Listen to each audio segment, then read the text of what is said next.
By February 28, 2024, Nigeria's mobile network subscribers who failed to connect his or her telephone number to the National Identification Number, NIN, stands the chance of being disconnected. The directive to deactivate SIMs not linked to NIN is from the Nigerian Communication Commission, NCC, the country's telecom regulatory body. The implication is that those who do not have their SIMs linked to their NIN or whose lines have been linked but are yet to be verified need to do otherwise or be disconnected. It was in December 2020 that the federal government introduced the SIM-NIN linkage policy. The essence of the policy is to curtail insecurity and enshrine sanity in the telecoms. But this seems not to be going down well with many Nigerians. As at the last count in August 2023, the number of telecom subscribers in Nigeria hit over 220 million. The assumption is that blocking a number approximately 100 million will spell doom for telephone subscribers. What will happen going forward? This and more are some of the issues our guests on Nigeria Today will be addressing. Thanks for joining us. I am Eukaria Clinton. Welcome to Nigeria Today.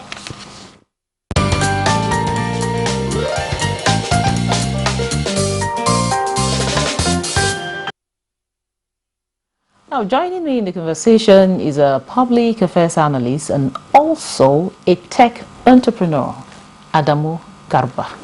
It's good to have you in Nigeria today. Thank you very much for inviting me.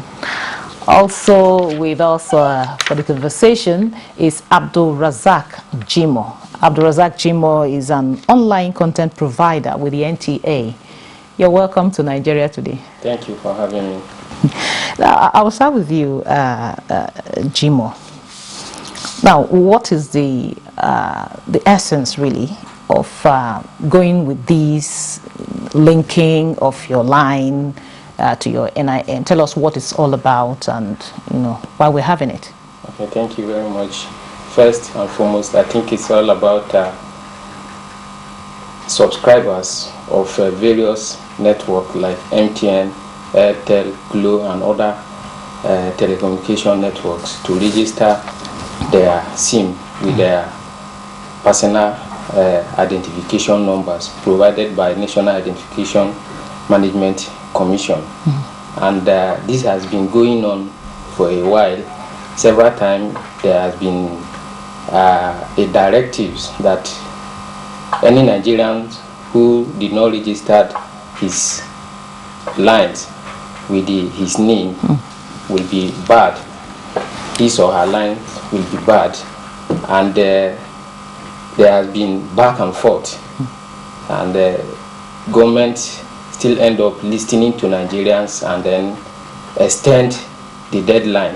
It's been going on and off, and even as at we are talking now, there are still many Nigerians that have not linked their line with their NIN, and there are also many Nigerians that have not registered, they have not even registered, they've not registered their NIN. They don't have NIN presently as we are talking. So the government is now coming up that every Nigerians must be registered with NIN, with their NIN identification number, and also link to their various phone numbers, as this will provide database information of every Nigerians. It will also enhance security of every Nigerians. Now, Adamu, having heard what Jimo there have to say about, while we are having the linking of the SIM card to our NIN, now it's been on since December, since 2020. Really, that was when the directive actually, started, when the policy came on board, and we've been like on and on, just like you said, on and on. Why is it taking us this long to really, will I say, accept this idea of linking our cards, our SIM cards to our identification number? Or is there any other thing attached to it? Are they now maybe you tell us more, since you're the tech entrepreneur here. Yes, you see, thank you for the question. We have three possible challenges that may likely delay the registration. Number one, you have new subscribers that are coming on board. And number two, you have awareness that needed to be made extensively throughout the country so that people can understand the reason why they should provide their SIM card tied to their name. Number three is compliance from the telecom providers, because sometimes you want to make money, so you just sell your SIMs, but without really making sure that they are tied to the name.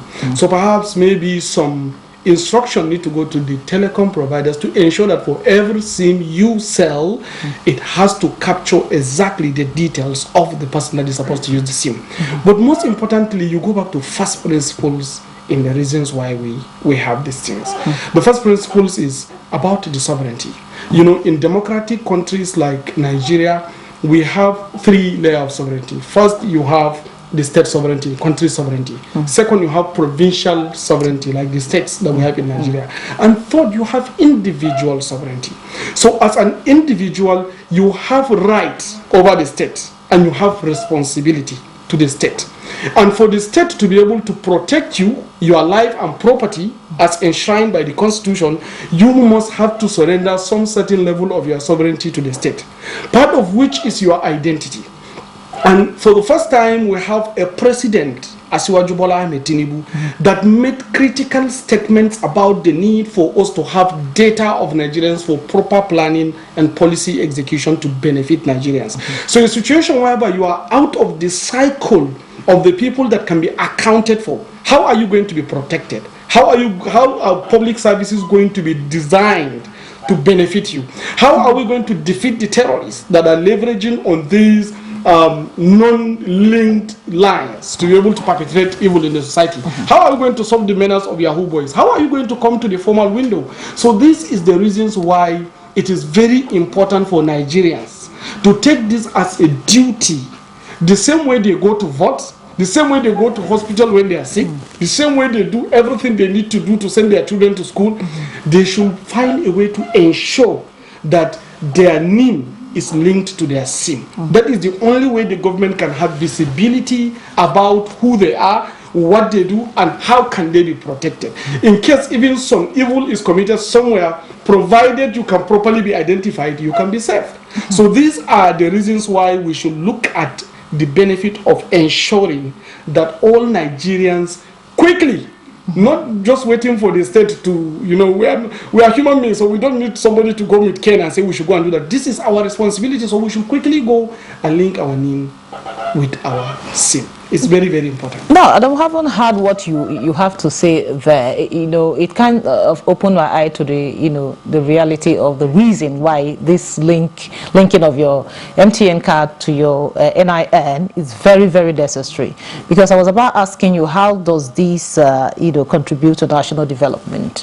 You know, and you just answered that while you were giving us this, because a lot of persons don't know why they should, like you talked about awareness. So how can the government make these people really understand this? Because from what you just said, anybody that kind of listens to you would want to go out there and register his or her SIM or link it to the NIN. So how can the government make the people see reason why they should do this? Okay. First, I think one of the challenges people are still facing is that there is no adequate awareness, especially people at the rural areas. There is need for government to create serious awareness through TV, through radio, through other means of communications. Also, there is need for this awareness to be produced in local languages, where people will understand the importance of having NIN and also linking it with your phone numbers. So some of these awareness are not being properly done by the government agencies saddled with that responsibility. So there is a need for improved awareness on the importance of having your having your identification number, and also registering it or synchronizing it with your phone numbers. Okay, well, thank you very much. Now, I was also thinking of something when you were, going on and on about this linking of your SIM card to your NIN. Now, can this address the issue of hacking, people hacking into people's phone line? Because sometimes somebody sends you something and you say, okay, send me back this number or send me this OTP, and before you know it, the person is using your line to, on WhatsApp, you see yourself sending some kind of funny messages to people via WhatsApp. So can this address some of these kinds of issues? Yes, it might not altogether eliminate it, because sometimes you are linked to an external platforms like OTT, like WhatsApp, for instance. I can hack into WhatsApp and then steal your details and do whatever I need to do. But the fact that I'm also coming through a channel that is linked, I can be tracked, I can be identified, and I can be captured and prosecuted.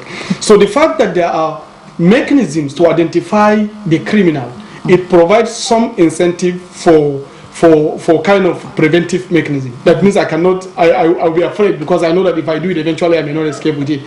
So that will help significantly to making sure that we have this kind of structure of, if you want to catch a thief, you give him security of that particular property that you don't want him to steal. So this is the kind of thing. So once they know that you can go away with it, you commit a crime, you will be identified and you will be prosecuted. So that is going to provide a very window to make sure that it prevents the hacking from even taking place, not even allowing it to happen in the first place. Yes. Now, back to you, Jimo.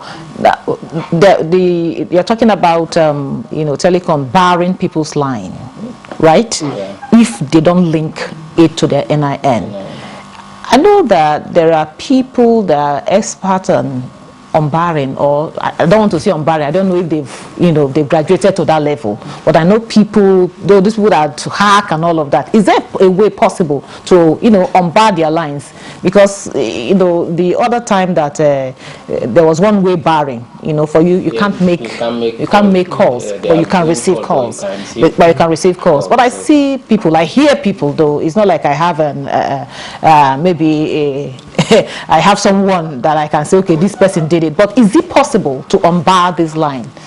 I think I can say it's difficult. Okay. Because for you to do that, you have to have access to the network provider's database, which is going to be difficult for an individual to have that access. I believe the telecom industries have enough security for their database, so it will be difficult if you are barred from making call or receiving calls for anybody to unbar it through hacking the telecom network providers.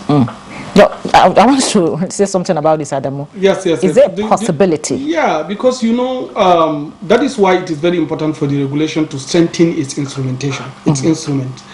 Because sometimes there are different dependent variables across the chain. One, you have the SIM, you have the provider network, and then you also have the phone. Right? So now I have Apple iPhone and Samsung. So all of them have their different coding system.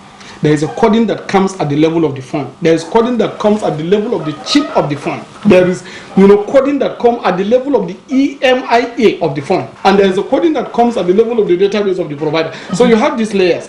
So if you strengthen your regulatory instrument that just protect the provider of the network, that doesn't necessarily mean that you have actually strengthened this instrument to be able to protect the phone that users are using. In fact, some people can go and even buy the phone that are non-conventional, neither Samsung nor all those ones that we know.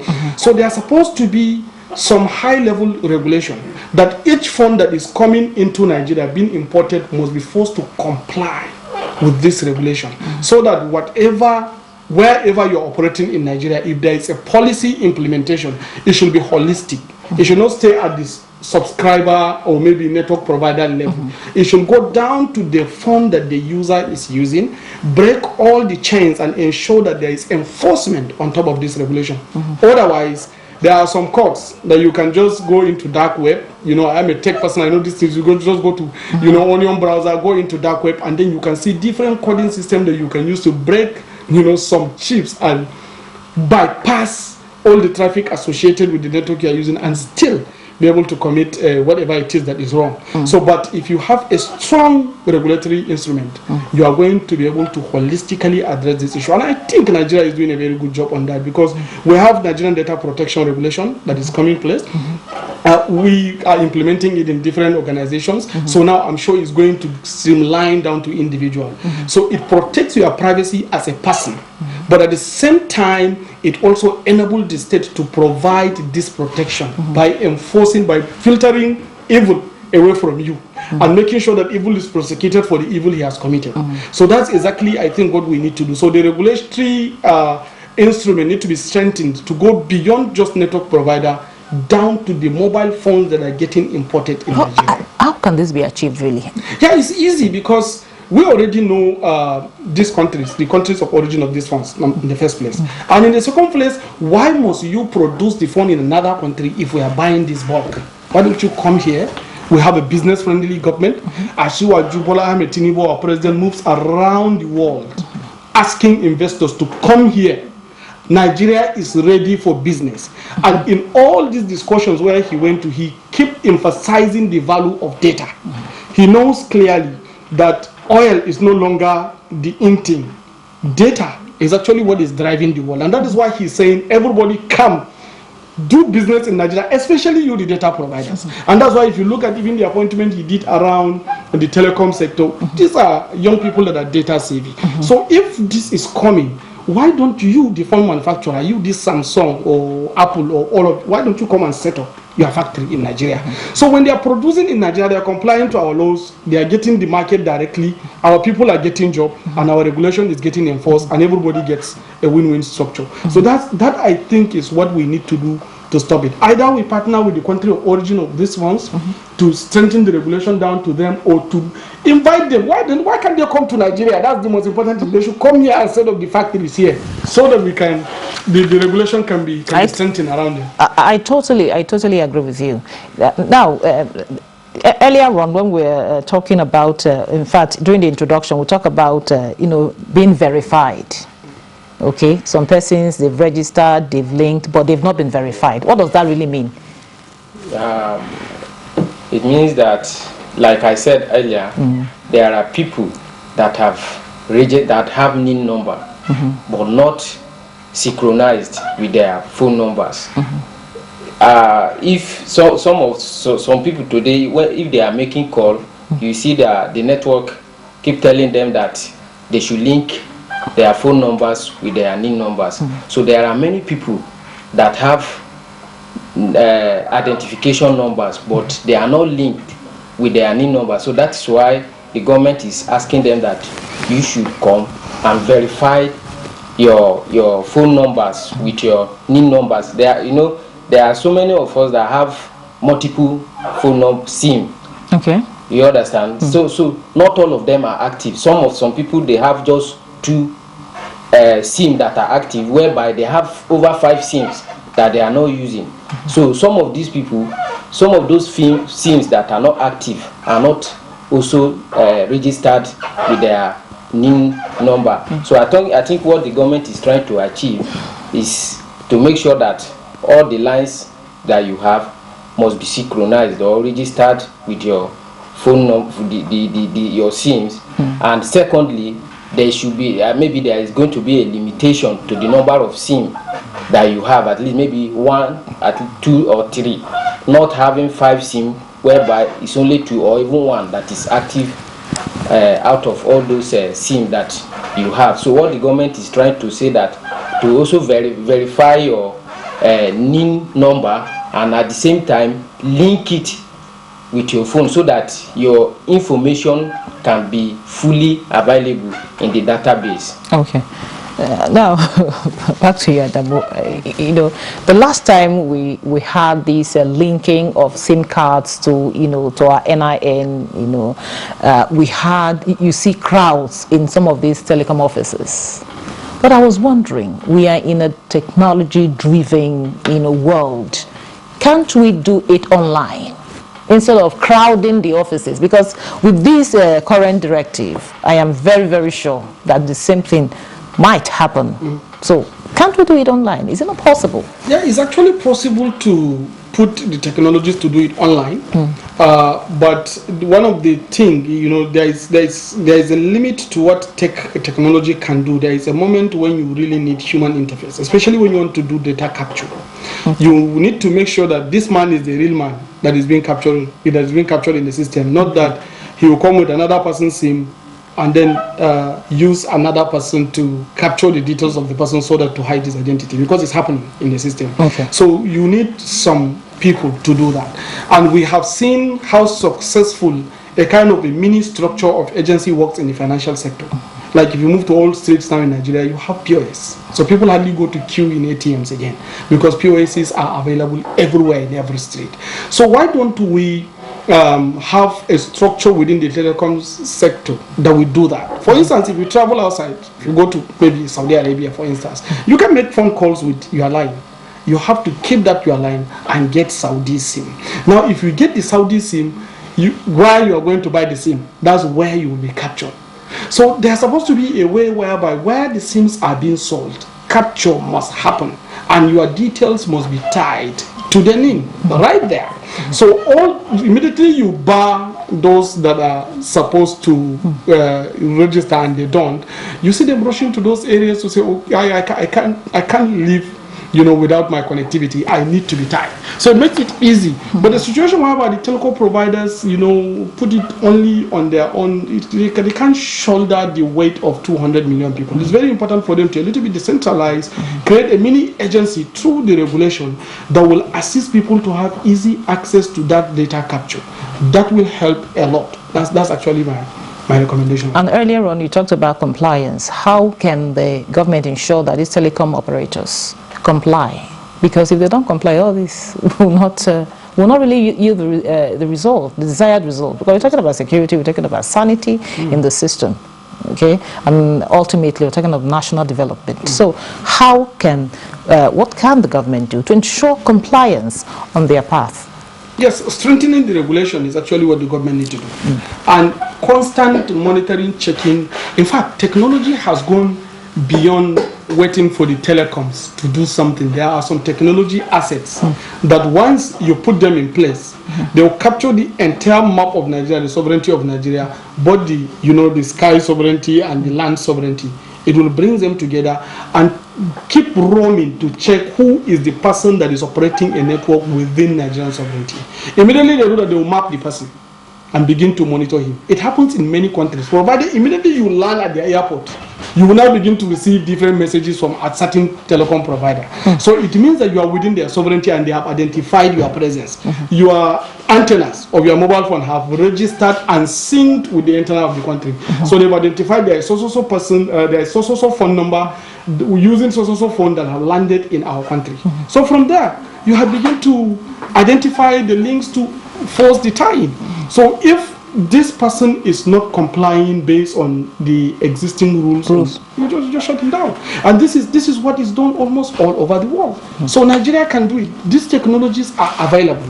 All we need is to ensure that they are implemented by the regulation so that they can ensure compliance. But the situation whereby we depend wholeheartedly on for instance, on telecom providers, these are money-making organizations. So their first principle is how to make money. How to make money. Yes. But we hope they all comply. Yes. We have all working towards ensuring that we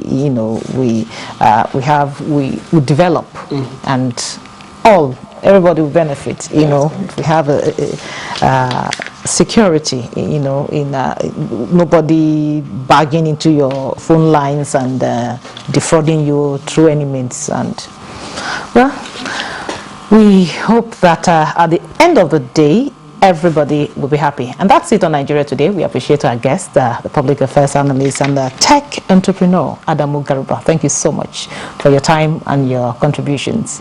And also Abdul Razak Jimo, online content provider, NTA. Thank you so much for coming. Thank you and thank you for being part of the program. Don't forget, Nigeria Today is weekday at 7:30 p.m. on NTA News 24. You can also watch this and other episodes on www.youtube.com/NTA News 24 Hub. I am your carrier, Clinton. Goodbye.